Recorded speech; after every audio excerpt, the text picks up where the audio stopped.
2,000 years ago, in the city of Jerusalem, 12 men and their rabbi gathered together to celebrate the Jewish holiday of Passover.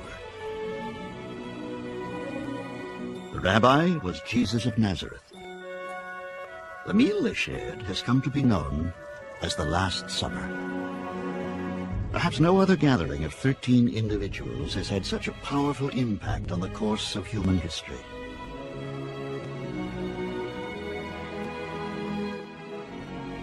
Do we know the actual site where the Last Supper took place?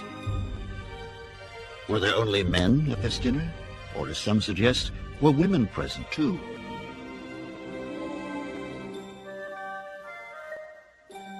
Is it possible that the world's most famous image of the Last Supper, painted by Leonardo da Vinci, is grossly inaccurate?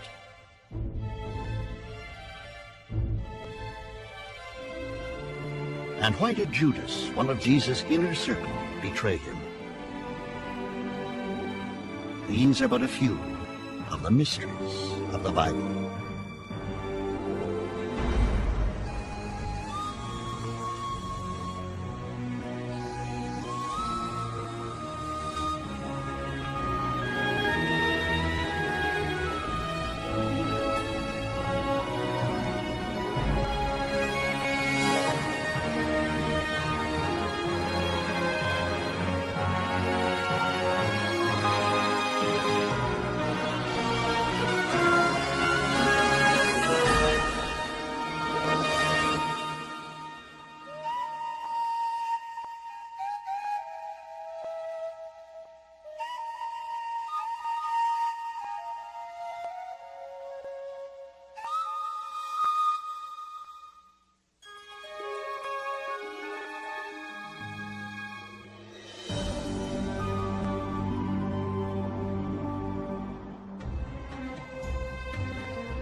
"2,000 years ago, in the spring of a tumultuous year, Jews from every corner of ancient Israel made the pilgrimage to their holy city of Jerusalem to celebrate the holiday they called Passover. And so it was that a poor rabbi from Galilee began the arduous journey to reach Jerusalem, walking 6 days and 6 nights over rugged terrain.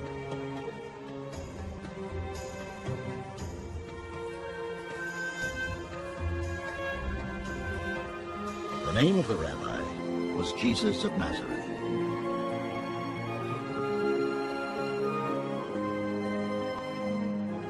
He came, followed by a loyal band of disciples, extolling a radical message that a new kingdom of God was at hand.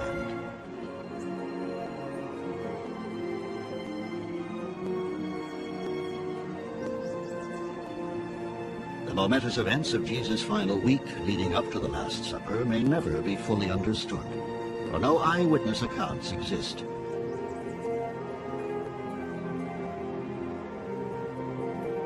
The 4 Gospels of Matthew, Mark, Luke, and John, written several decades later, are the only chronicles which remain of his extraordinary life. They leave many baffling mysteries. What took place during the few brief hours of the Last Supper, which would forever alter the course of human history?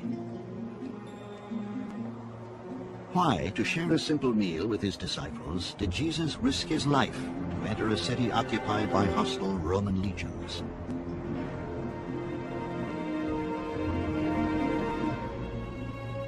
For Jesus, and every other Jew living under the harsh Roman occupation, the streets of this holiest of cities were filled with peril.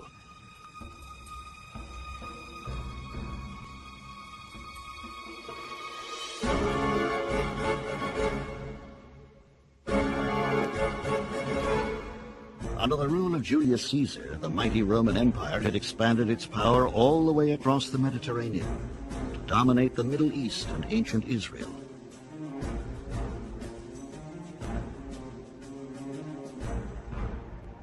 On the streets, you would see a Roman soldier and companions, and as a Jew, you would bristle.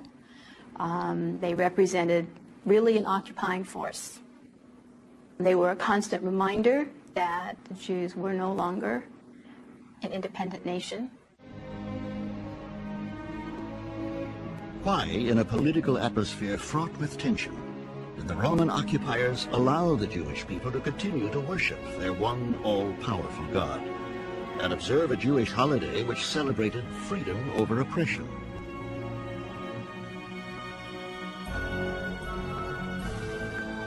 Remember this day, on which you went free from Egypt, the house of bondage, how the Lord freed you from it with a mighty hand.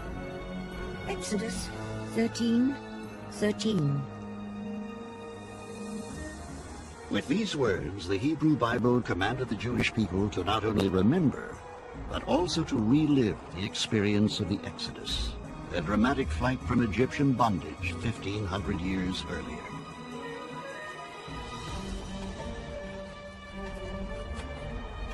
Led by Moses across the Sinai wilderness, thousands of Hebrew slaves had reached Israel, the promised land and freedom.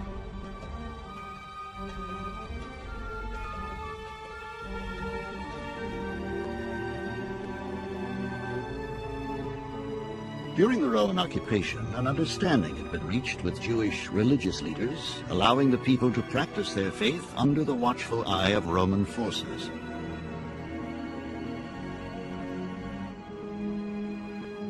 But for Roman and Jew alike, the week of Passover was a volatile, dangerous time, threatening the precarious political balance. The atmosphere with the crowded temple courts was rather like a tinderbox. People were celebrating freedom from imperial bondage while they were now again under imperial bondage. Many people were looking for some form of deliverance from the Roman occupation. Some were expecting a great Messiah figure to appear. Others were thinking that God would intervene supernaturally on their behalf and send a cosmic judge from heaven to overthrow his enemies. Shortly after his arrival in Jerusalem, Jesus visits the Holy Temple, the center of Jewish religious life. It is here that he performs his first revolutionary act. Historians still ask the question, why would Jesus choose this time and place to take a step which would seal his fate?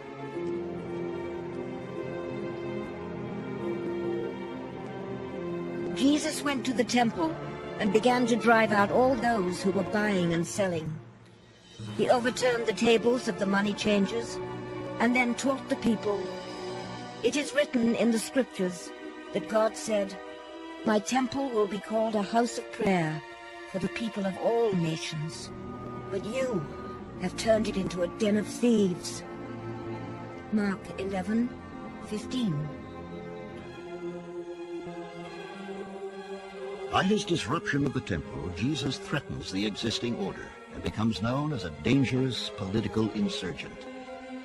What was the motive for his actions? Why did Jesus deliberately affront the most powerful authorities in the land?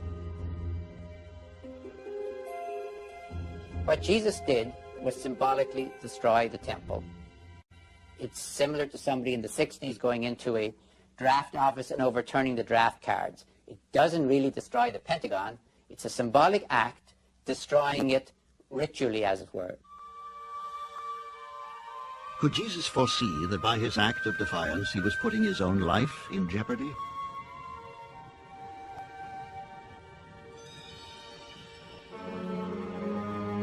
It was 2 days before the Passover and the festival of unleavened bread. The chief priests and the scribes were looking for a way to arrest Jesus and kill him. For they said, "Not during the festival, or there may be a riot among the people." Mark 14:2. As Jesus readies for the holiday of Passover, others plot a dark conspiracy.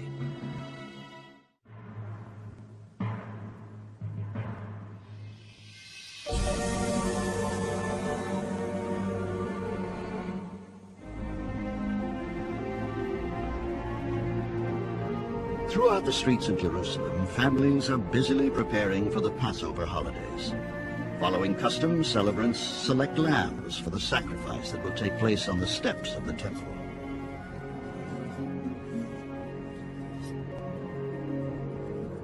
It is in the midst of this holy occasion that a small group of conspirators hatch their plot.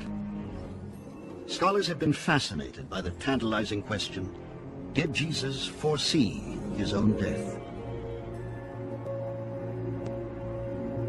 It doesn't have to be an indication of supernatural foreknowledge to recognize that he's in trouble. He's offended the temple authorities. He no doubt knows what happens to prophets who do things like this. Typically, they're arrested and often they're executed.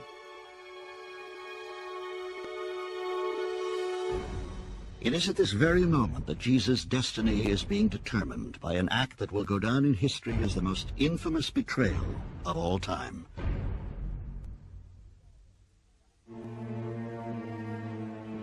Then Judas Iscariot, one of the 12 disciples, went off to the chief priests in order to betray Jesus to them. They were pleased to hear what he had to say and promised to give him money. Mark 14:10.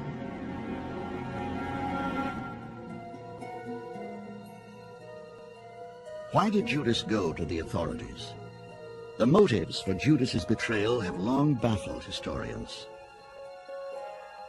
If there's anything mysterious about that Last Supper, it may very well be the role of Judas. Who is he? Where does he come from? Really, we know very little. While the New Testament indicates that Judas betrays Jesus for 30 pieces of silver, historians have questioned this motive because the financial gain he received was so small.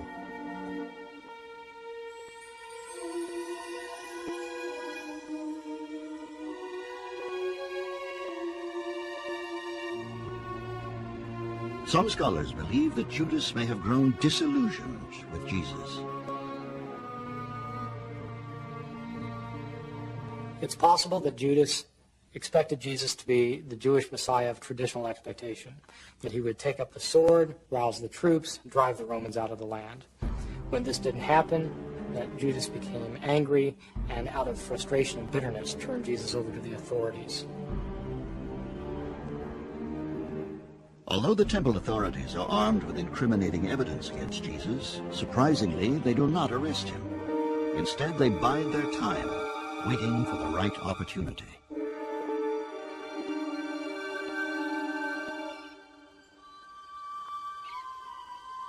On the morning of the Passover, the disciples ask where Jesus wants to celebrate the feast. He sends Peter and John off with strangely detailed instructions.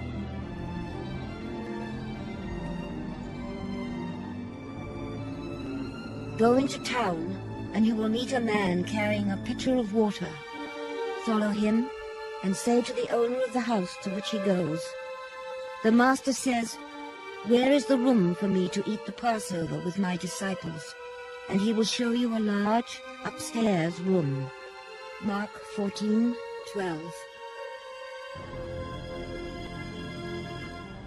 That night, at sundown, Jesus and his followers gather for what has come to be known as the Last Supper, the holiest meal in the history of Christianity.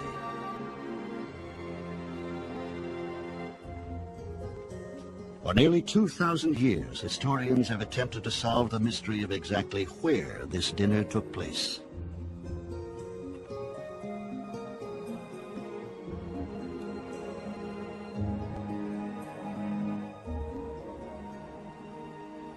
There's a tradition that one of Jesus' later followers, a man named John Mark, owned a house in Jerusalem. We know in the book of Acts that his mother owns a house, and it's possible that they were eating at the house of John Mark's mother.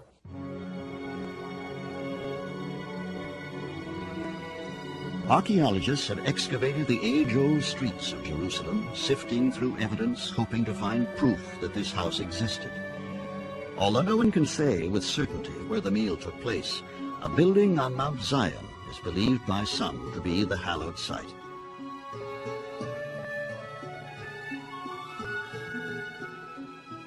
The Gothic building that stands on this spot dates from the 12th century, but at one time an ancient dwelling occupied this site. Could this be the actual place where Jesus and his followers gathered for his last meal?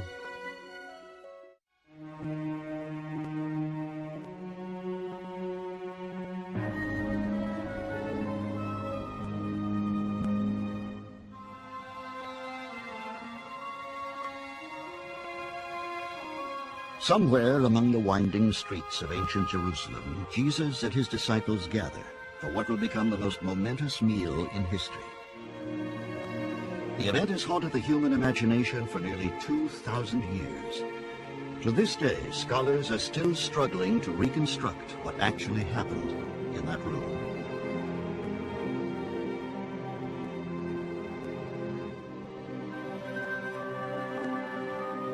According to the New Testament, 12 disciples were present at the table with Jesus. We know only a few of their names: Peter, James, John, Andrew, and Judas. For these individuals, the sharing of food had long played a surprisingly important role in their sense of common purpose. Jesus, throughout his ministry, had meals with his disciples and with others. He shared table, which was a significant event. In the ancient world, sharing a meal with a person indicated a level of equality that you would have with the person. It wasn't just a matter of eating together, it was more of a social, almost a spiritual occasion.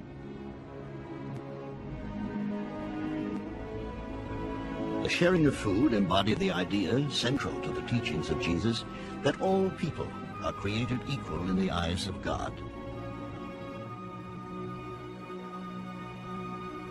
Jesus uses the meal, what I'd call the open table, as a symbol for the new society which he calls the kingdom of God. It's a table that does not discriminate between rich and poor, between female and male, between the haves and the have-nots, between the pure and the impure, between the slave and the free.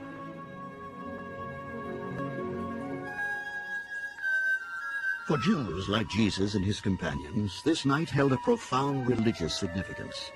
For this was the Passover meal, or Seder, commemorating the Jewish liberation from Egyptian bondage.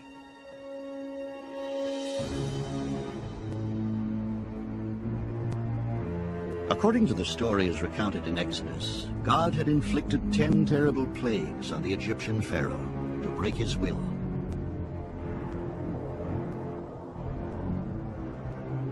During the 10th, most destructive plague, the killing of the Egyptian firstborn, God instructed the Israelites to mark their doors with lamb's blood.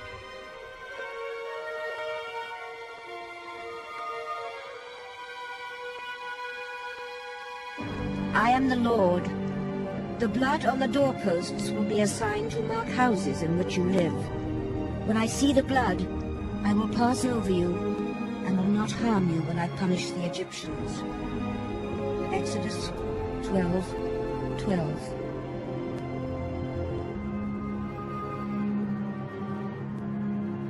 It was that night, as the wails of the Egyptian mothers mourning their firstborn echoed in the streets, that the Pharaoh agreed to let the Israelites go.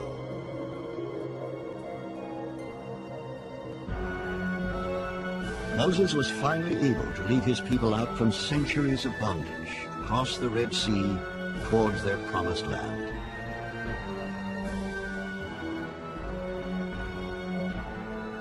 Through this act of redemption, the Jews believed that God had re-established a covenant with the people of Israel.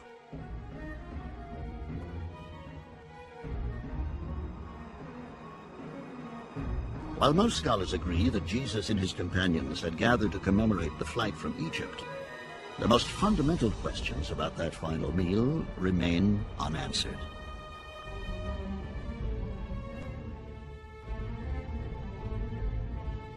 For hundreds of years, our vision of what actually took place has been shaped to a profound extent by a single work of art. Considered by many to be the world's most famous religious painting, this image, painted by Leonardo da Vinci in the late 15th century, still graces the wall of a monastery in Milan.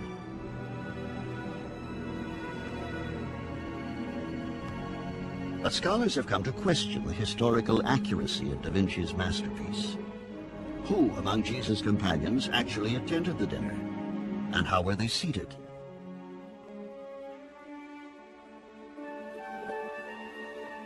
Leonardo's painting depicts the disciples as seated upright behind a long table. But according to the Jewish custom, guests at a Seder would have been reclining on couches around a U-shaped table called a triclinium. As for those present at the meal, Leonardo has chosen to portray only male disciples. At a Seder, women would have participated as well.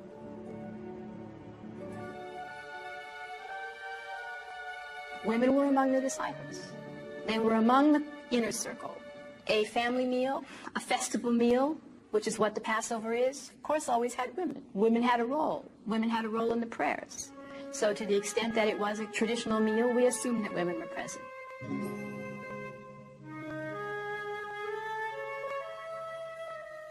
Is it possible that women sat at the table with Jesus at this holiest of meals? All our paintings, of course, show Jesus with 12 male companions.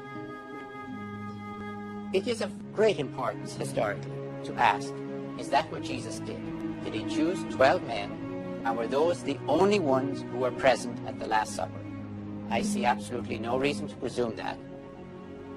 The companions of Jesus were women and men at whatever final gathering there was.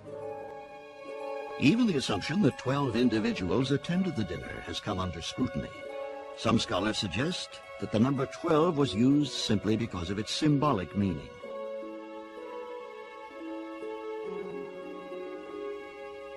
Ancient Israel traced its lineage back to the 12 tribes of Israel, the 12 sons of Jacob being the heads of the 12 tribes. It's possible then that this number 12 is symbolic of the new people of God who will enter into the kingdom when it comes. But while many scholars insist that the Last Supper was a Passover meal, others question that assumption. I don't really think that the Last Supper was a Passover. First of all, you don't have any of the actual rituals of the Passover. The Paschal Lamb, the telling of the story of Passover. None of that is in the description of the Last Supper. Jesus actually would have been crucified and, in fact, arrested on a Jewish holiday, which would be virtually impossible to believe. The Gospels themselves are in disagreement. The accounts given by Mark, Matthew, and Luke place the dinner on Passover. The Gospel of John, however, sets it on the night before. If John's account is to be taken literally, Jesus is himself sacrificed on the Passover.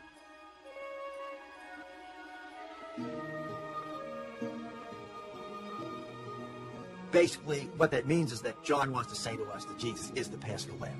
That's the way he understands the symbolism of Jesus and the death of Jesus. With so many mysteries surrounding these few brief hours, scholars agree on one fact. Jesus was betrayed by one who sat at his own table. Did Jesus know by whose hand he would die?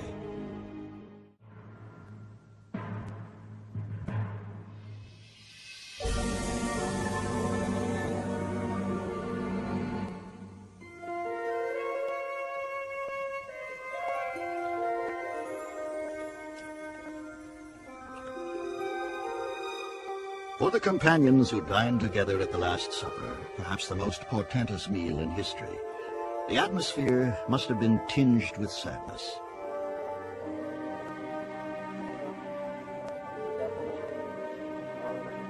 Did they sense the stark reality of death so close at hand? Scholars have long wondered, how did Jesus and his disciples choose to spend these last few precious hours?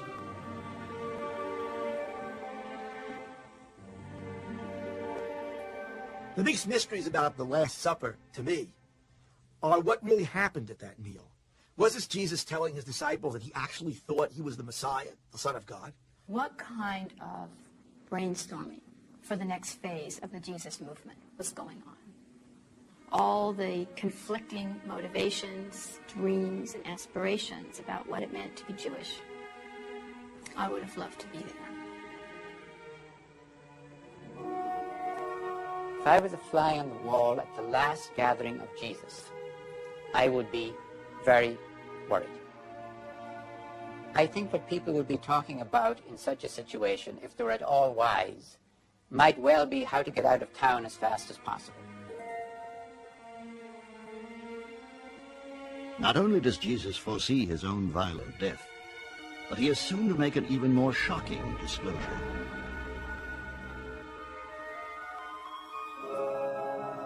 While they were at the table eating, Jesus said, "I tell you that one of you will betray me, one who is eating with me." And they began to be sorrowful, and to say unto him one by one, "Is it I?" Mark 14:19. Even as his followers search their souls, is it possible that Jesus already knows the identity of his betrayer?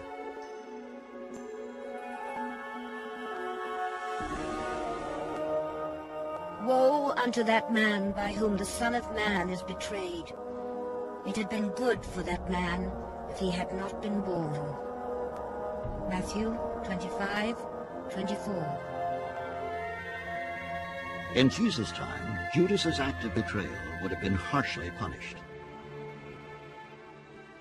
Judas' offense is profound in terms of the social structure of the first century, where loyalty is the highest value.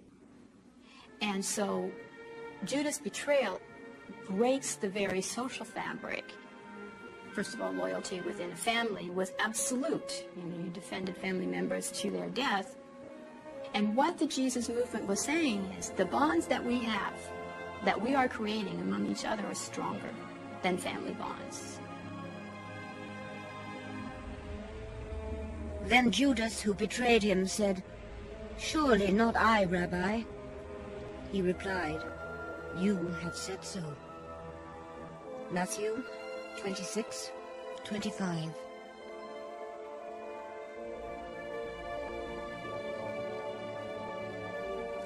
After this fateful confrontation with Judas, according to the Gospels of Matthew, Mark, and Luke, Jesus takes up the remaining bread and distributes it among his disciples. This simple gesture will hold a profound meaning, which will echo throughout the centuries. The disciples partake of the bread. Jesus reaches for a cup of red Passover wine. According to custom, it has been diluted, 2 parts of water to 1 of wine. He again offers thanks and passes the chalice among his disciples. Jesus uses the moment in the breaking of the bread and the sharing of the cup to say this is what's going to happen to him. He's going to give his life, his body, and his blood, his very life, for the many.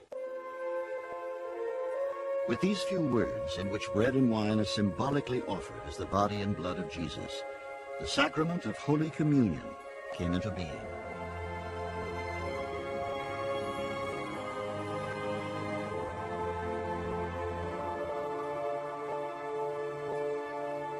However, the story of the Last Supper in John's Gospel does not include this powerful ritual.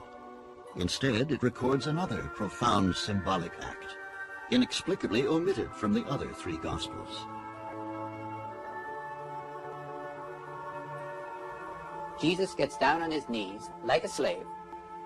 In fact, probably even like a woman slave, gets down on his knees and washes the feet of his disciples.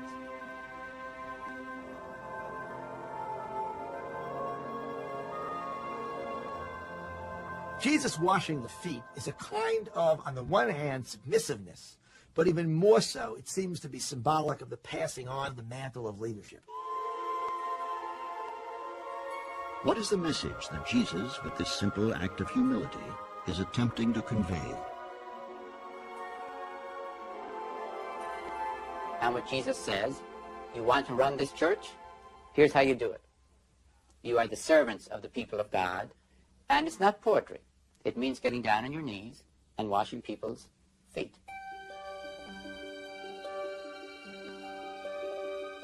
The events between the night of the Last Supper and the day of the crucifixion would become known as the Passion of Jesus. Many have wondered what was in the mind of Jesus as he faced the terror of his own death.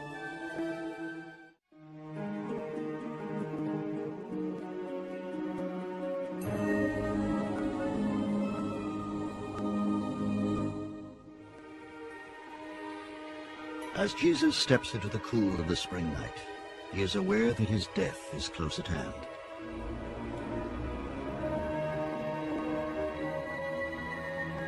Followed by his disciples, he retreats into the seclusion of a tranquil garden on the Mount of Olives.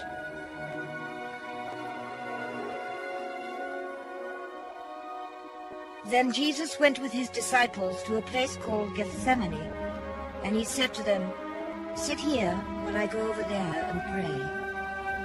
Matthew 26:36. How is Jesus able to cope with the agony of this moment? Distancing himself from his disciples, he falls to his knees and confronts his fear.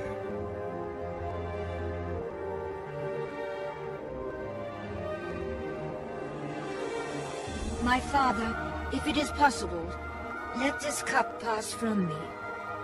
Yet not what I want, but what you want. Mark 14:32. This portrayal of Jesus is quite striking in its, shall we call it, psychological authenticity. The intent to really honor and be faithful to the human experience of fear, of uncertainty.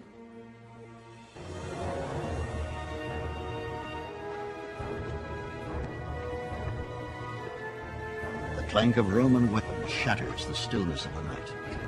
Jesus looks up to see Judas approaching, and behind him a crowd carrying swords and clubs.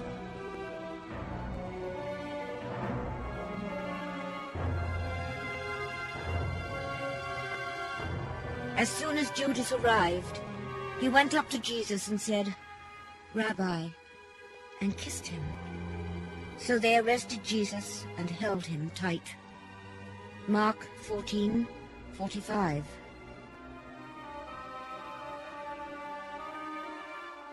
Jesus is brought before the high priest Caiaphas, who charges him with advocating the destruction of the temple. Caiaphas sends him to Pontius Pilate, the Roman governor. It is Pontius Pilate who will decide his fate.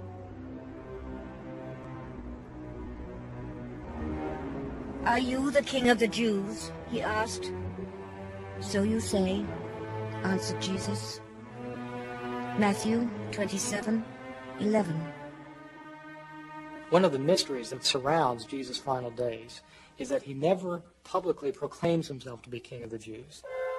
And yet he's arrested and tried and executed for calling himself King of the Jews. Jesus is sentenced to death by crucifixion, the Romans' principal means of execution.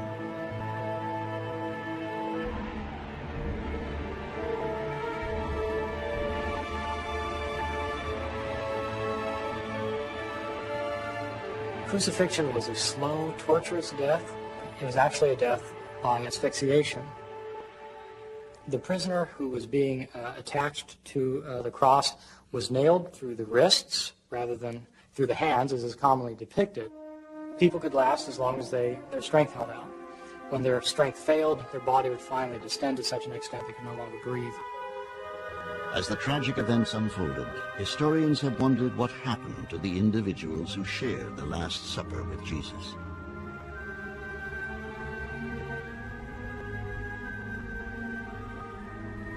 The evidence is that the male disciples, at least of Jesus, ran.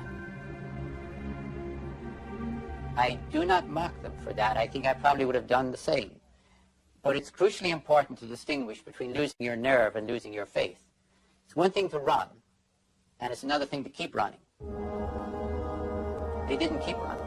And that's what's important. They got out of town, but they didn't lose their faith.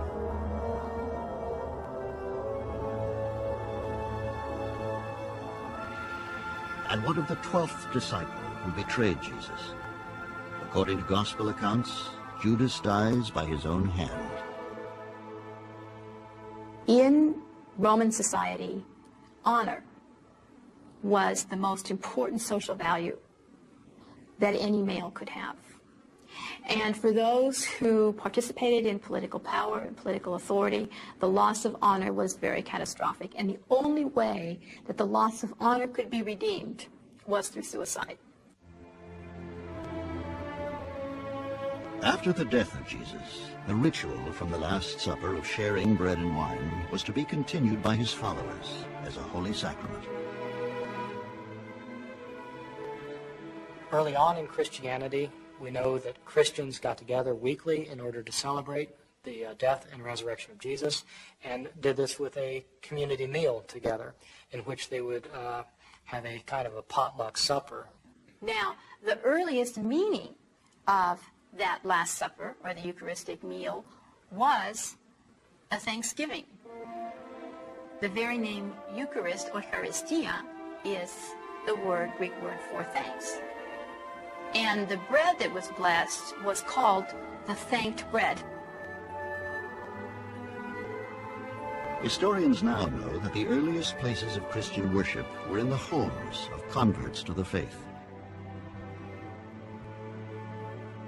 For the first 3 centuries, Christian churches met in homes, house churches.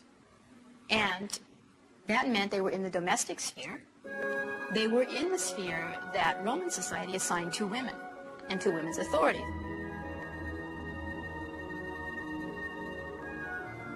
The age-old power struggle between men and women seems to have surfaced over the question of who should preside over the communal meal of the Eucharist.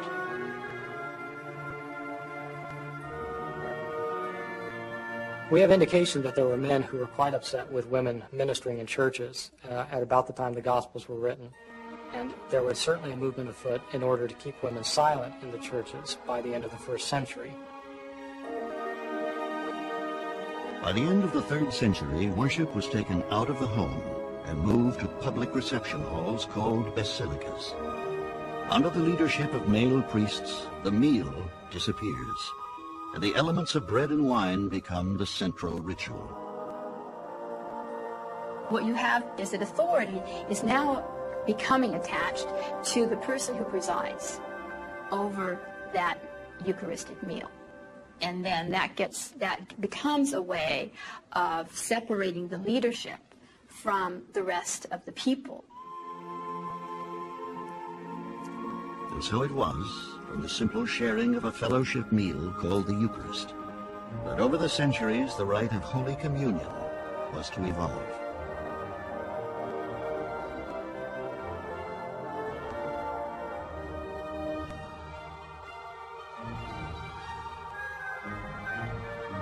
But above all, the most pervasive impact that the Last Supper has had on the lives of millions upon millions has been the understanding of the new covenant with God that Jesus was proposing.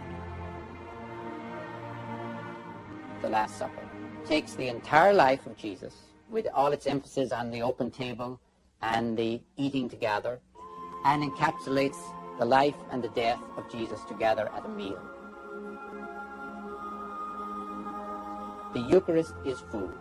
In Christianity forever, the central rite of Christianity is food distributed equally to all. From the humble breaking of bread in Jesus' time would come food to sustain the soul and the body. And if the vision of Jesus was ever to be fulfilled, perhaps a day would someday come when for all humanity, hunger of the body, as well as hunger of the spirit, would finally be only a distant memory.